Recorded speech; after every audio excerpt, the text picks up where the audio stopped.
So due to a number of circumstances, number one being me trying to avoid the super typhoon that's on the way, and my day being cut in half due to an emergency with my phone, which was very quickly resolved by the good people at the Kyoto Apple Store. So good on them. But I decided today, being back in Kyoto, I would take it as another opportunity to explore some temples that I didn't get to see, and that I find myself in Honen-in. And I don't think I'm going to spend much time here because my legs are getting eaten up by mosquitoes right now. And there's lots of posters warning about the monkeys that will maul you. That was a mosquito. God damn, there's so many mosquitoes. Okay. Which is too bad.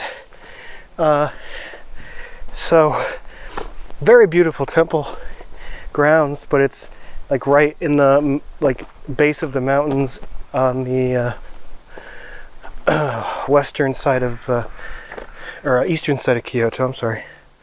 And it's because of that there's just a ton of insects, and it's very muggy, and I'm already a big sweat monster, and I can't stay here that long.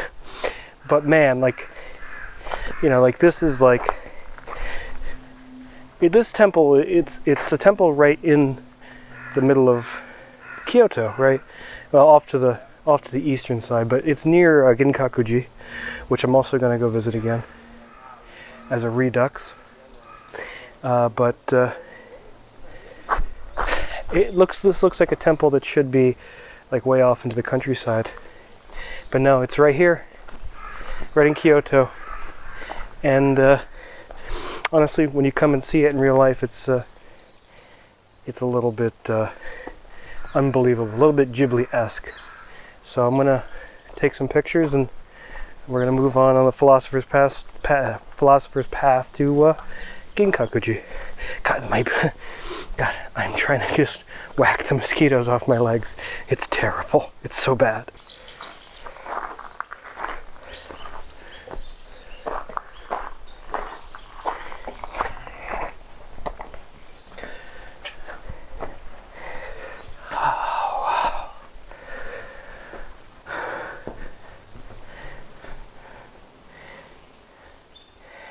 Okay, so there are two sand mounds as you enter the temple,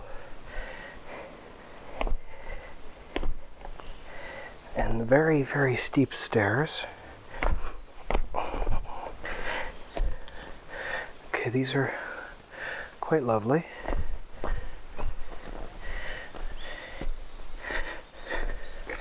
Okay, there's a hall right there.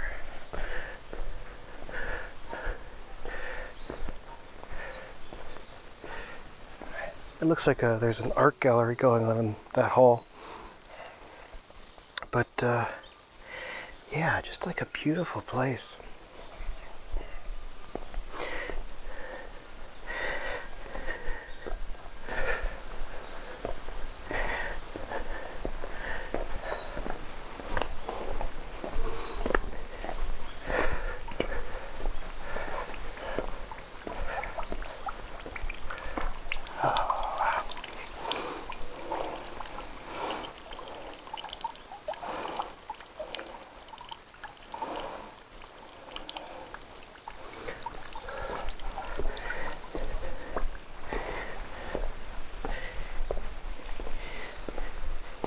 Still a little too many insects for my liking,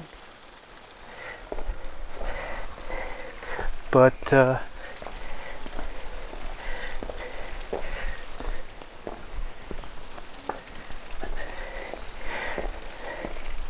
really is like one of the most beautiful places in Kyoto. Wow.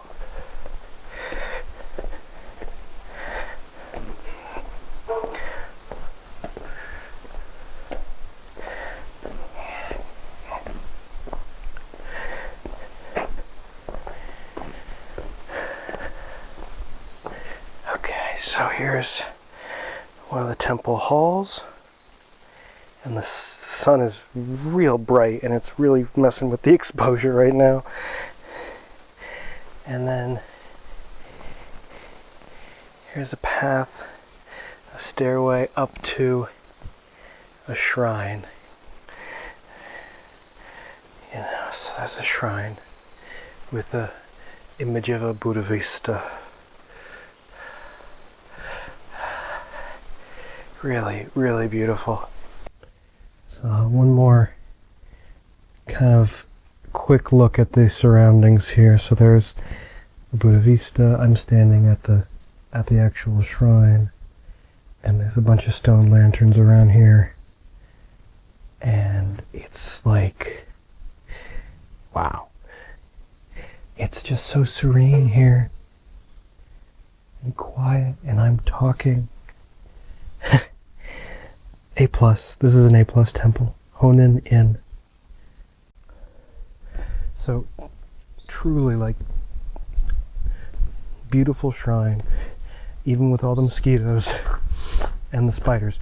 But the thing I want to, like, point out and talk about is, so, you know, a lot of those places in Kyoto and the temples around Japan, they're mostly not expensive to go into. So most of the time they're going to ask for 300, 400, 500 yen. I think if you're paying any more than that, you're kind of being ripped off. I think that it's weird. I think the most expensive one was maybe 1,000 yen. But even like the really famous one, like Ginkaku-ji, I paid 500 yen. They could easily charge triple that at Ginkaku-ji, and they get enough people who will still pay it easily. But you know, sometimes you pay the 400 yen, you go into a place, and like at and I'm not going to be able to get the name of it, but at some of the places near Arashiyama, I paid 400 yen to go into this place, and it was one building within the temple complex. Or you pay to go like separate prices to go into the garden and the temple. Some of those are worth it, but like some of those really are not. It's they've settled on this couple hundred yen model, and instead of just charging one price of like 1,200 yen, and you get to go everything, it's kind of a couple hundred yen to go into each individual place, and it's hard to know what's worth it, how much you get to see, before you go into the places. But this temple right here, which is relatively small, and you can't go inside of everything, but just walking on the temple grounds is more than worth the visit.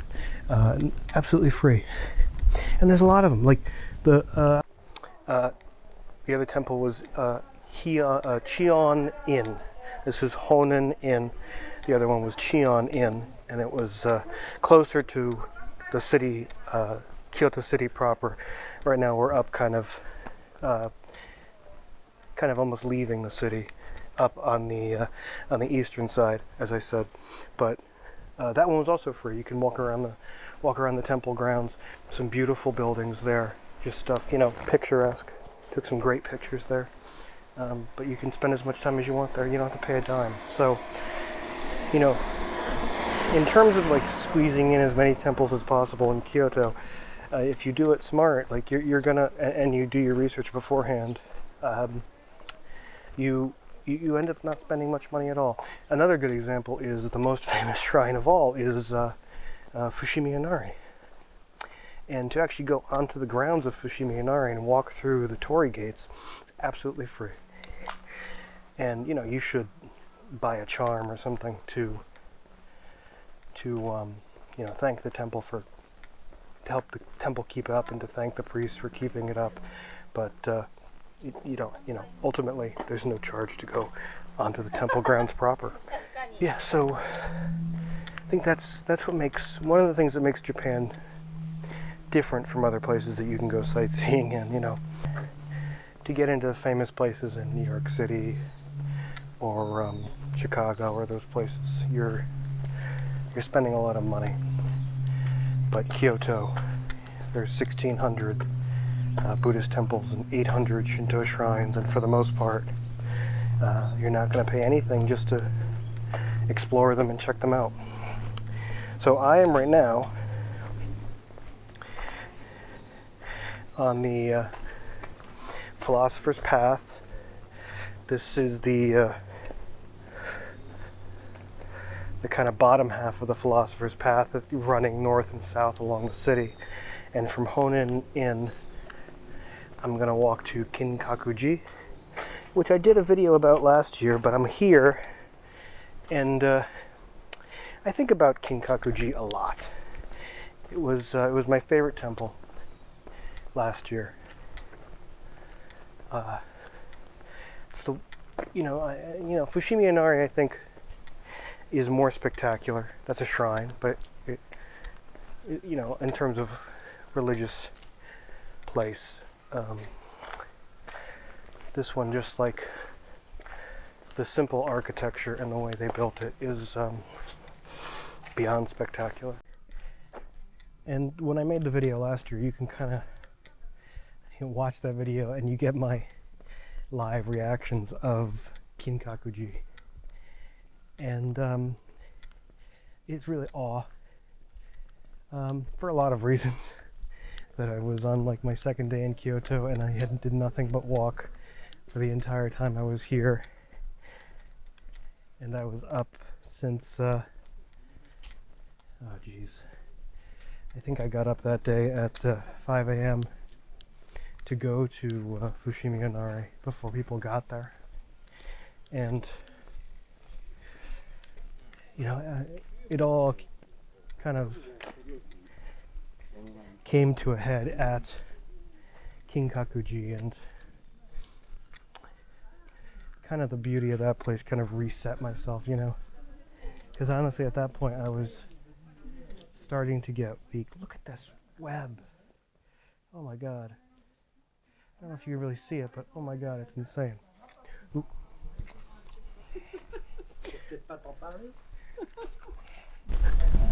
So seeing Ginkaku-ji last year, it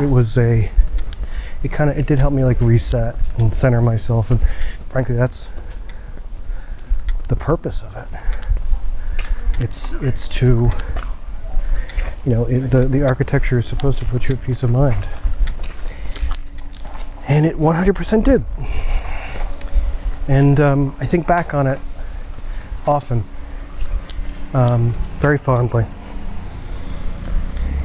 So I will revisit Ginkaku-ji with you now, and we will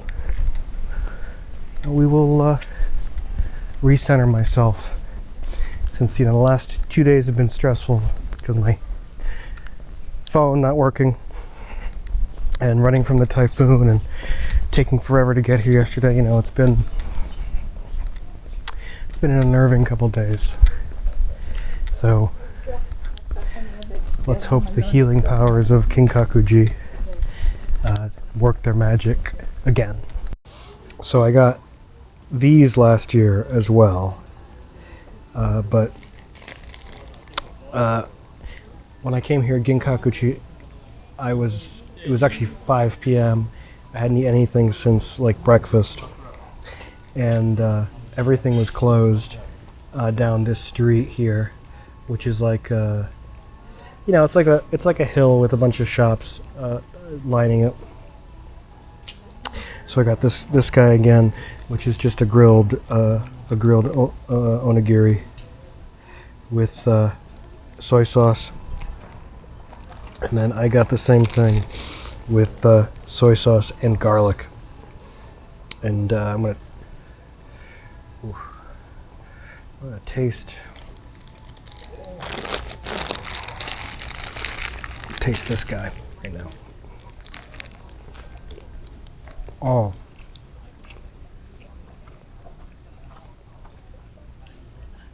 It's just like eating garlic rice. Filled with just so much umami.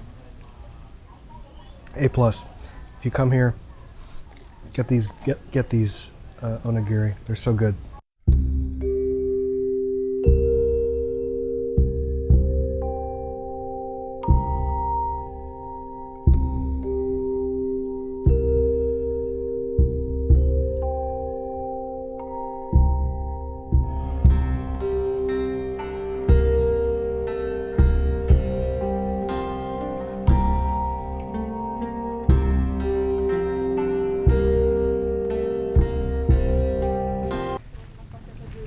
So there it is, Ginkaku-ji.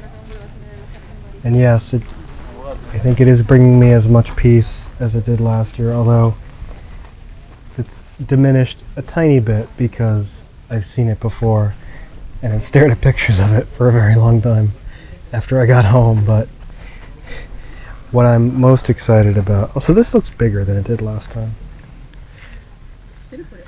Maybe it's because I saw a different one on this trip.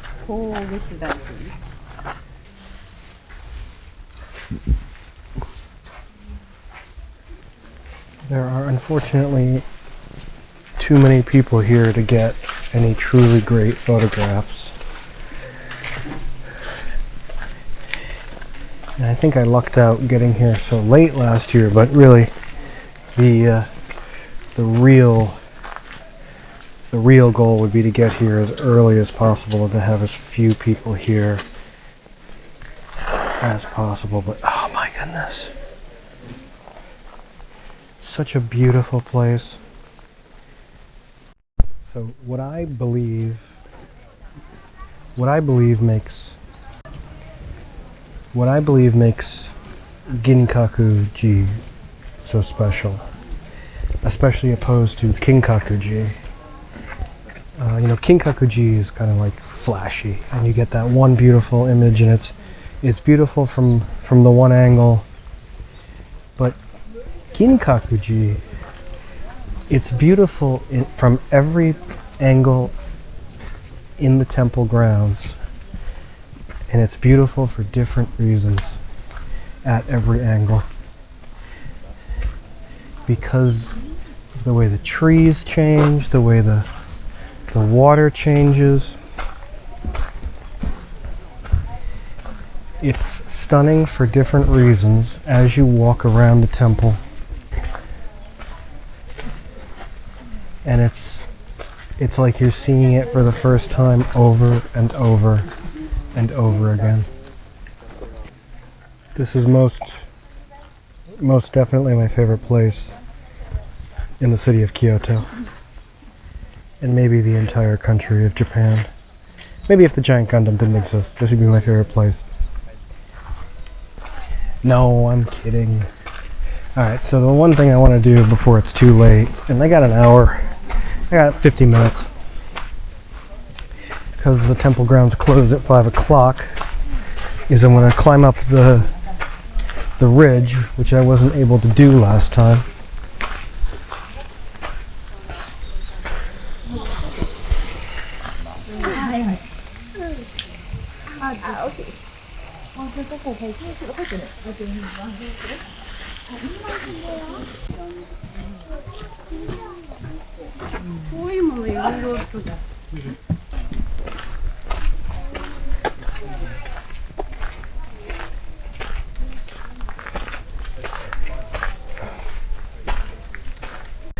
We are beyond the point where I was forced to stop last year, so that's a good sign.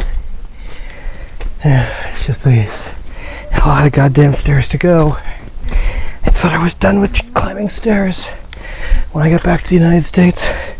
I'm never climbing stairs again. I'm gonna sleep in my living room. I'm gonna climb up to the bedroom for 6 months. No goddamn stairs. Stairs can go fuck themselves. It's not even like a good place to stop. Why did I want to do this?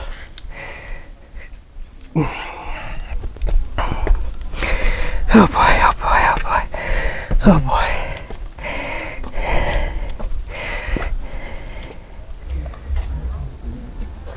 So here's the view high above Ginkaku-ji.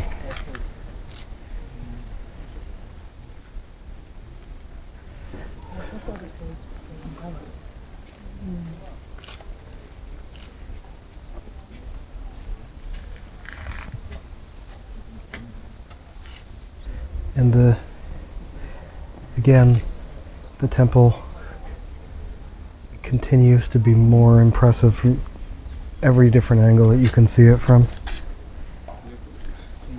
And every different angle you see it from, it just feels like the first time you're seeing it.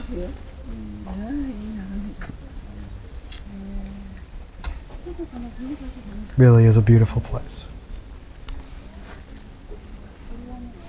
A nearly perfect place.